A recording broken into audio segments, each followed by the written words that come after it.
So, above all, can we clap our hands because we're not 2, we're not 3, we're more than that.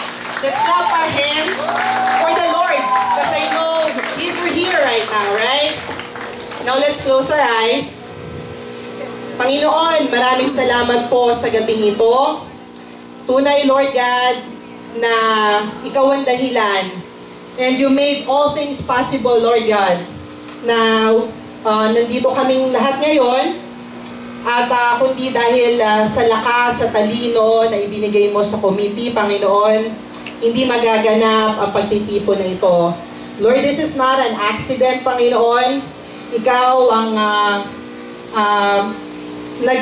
nag-suggest or nagtalaga ng lugar, ng panahon, ng date, Panginoon, kung kailan kami magkakatipon-tipon after 16 long years.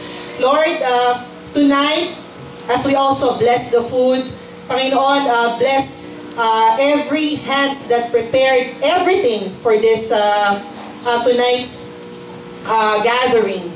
And Lord, may we also remember that this is all about love.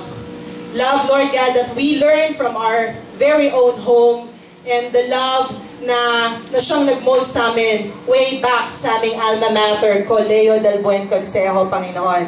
Continue to bless our school, Panginoon, and all the teachers, and especially the teachers na nag-mold sa amin.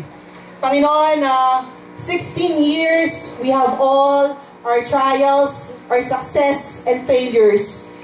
Ito po ang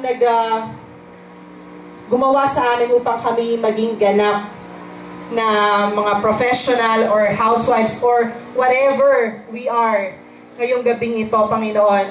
That is because we were molded by our school and our homes. Panginoon, naway ngayong gabing ito, ang makita namin ay hindi ang aming sarili, kundi may we be blessed by the lives of our classmates, Panginoon. That tonight,